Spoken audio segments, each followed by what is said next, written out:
Assalamualaikum warahmatullahi wabarakatuh. Debat dalam Islam itu sebetulnya diperbolehkan.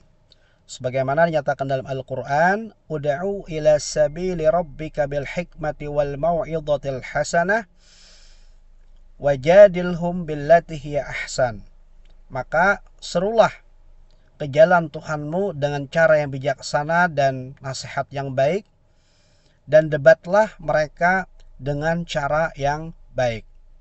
Itu adalah perintah Al-Quran soal berdebat. Tentu saja dengan beberapa syarat. Yang pertama, niat yang baik untuk mencari sebuah kebenaran. Yang kedua, tentu dengan adab yang baik. Dalam berdebat, tidak diperkenankan untuk saling mengolok-olok ataupun mencela ataupun memberikan gelar pada nama seseorang dengan gelar yang tidak baik atau lakop yang buruk. Al-Quran menyatakan, Ya ayyuhalladzina amanu la yaskhar qawmun min qawmin asa ayyakuna khairam minhum wala nisa'um min nisa'in asa ayyakunna khairam minhunna wala talmizu anfusakum wala tanabazu bil alqab. Yang intinya bahwa kita dilarang memperolok suatu kaum, karena bisa jadi kaum yang kita perolok ternyata lebih baik daripada kita. Dan jangan juga kita saling mencela ataupun memberikan gelar yang tidak baik dengan nama yang tidak baik. Kemudian hadis Rasulullah SAW, "Man kana yu'minuna billahi wal yaumil akhir falyakul khairan aw liyasmut." Barang siapa yang beriman kepada Allah dan hari akhir, maka hendaklah dia berkata-kata yang baik atau dia sebaiknya diam saja. Jadi dalam perdebatan tidak diperkenankan menggunakan kata-kata yang tidak baik ataupun kasar. Kemudian yang ketiga, tentu adalah materi perdebatan. Jadi materi perdebatan tersebut memang sifatnya adalah materi yang dapat mencerahkan umat. Misalkan ada yang menyatakan bahwa imsak itu bid'ah. Kemudian ada pula yang menyatakan bahwa imsak itu tidak bid'ah, berdasarkan perkataan Imam Ibnu Hajar Al-Asqalani pada kitab Fathul Bari. Kemudian ada pula yang menyatakan misalkan bahwa menyapu wajah setelah berdoa itu bid'ah atau tidak disunahkan menurut Imam An-Nawawi, dan itu pula dibantah oleh kelompok yang lainnya. Atau misalkan ada yang menyatakan bahwa melapaskan niat ketika sholat menurut Imam Nawawi itu tidak disunahkan. Sementara kelompok yang lain menyatakan bahwa itu tidaklah benar. Melapaskan niat ketika sholat menurut Imam Nawawi hukumnya sunnah. Nah, ini semua harus didudukkan. Kedua kelompok yang berseteru ini harus berdiskusi satu meja agar kita umat muslim menjadi terang benderang. Jadi sebetulnya mana yang benar? Kalau kita lihat channel Mas Sani Uye, beliau berkali-kali membuka peluang, tentukan waktu dan tempat untuk berdiskusi ataupun berdebat.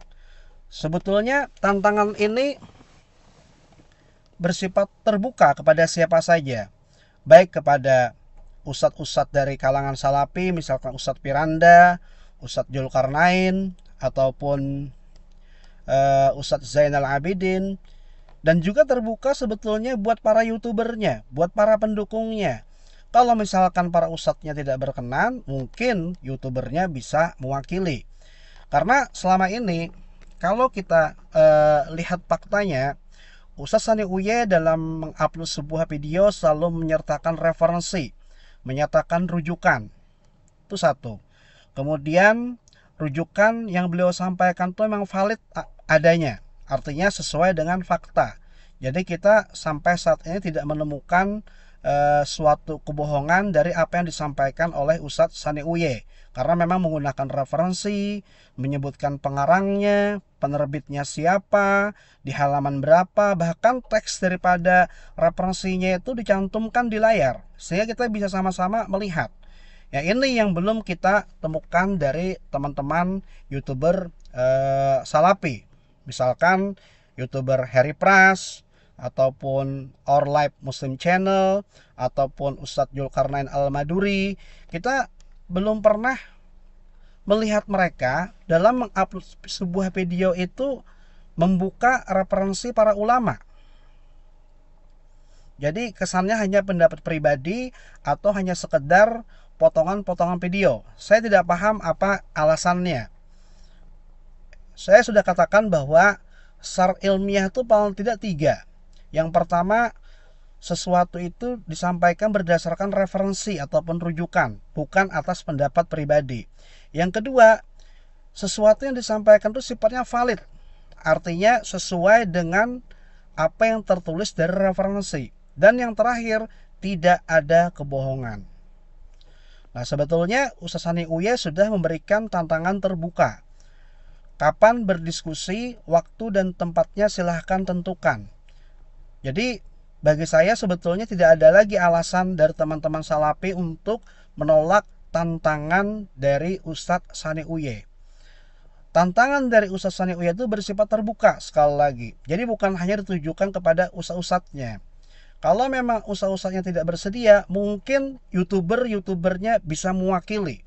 Karena kita sebenarnya juga pengen tahu kemampuan youtuber Salafi dalam masalah agama ini, kemampuan mereka dalam mengakses referensi primer dari para ulama. Kita pengen tahu kemampuan mereka dalam membaca kitab-kitab para ulama. Ini penting karena ini menjadi referensi kita. Siapa yang bisa jadi pegangan? Apakah Ustaz Sani Uye atau youtuber dari teman-teman Salafi? Kalau misalkan tantangan ini tidak juga diladeni, maka sebetulnya apa yang dituduhkan oleh Ustaz Sani Uye bahwa Ustadz mereka itu pembohong, pendusta, itu mungkin adalah sebuah kebenaran, sebuah kenyataan. Lah buktinya ditantang untuk berdebat sampai sekarang belum ada jawaban. Saya nggak ngerti apa alasannya.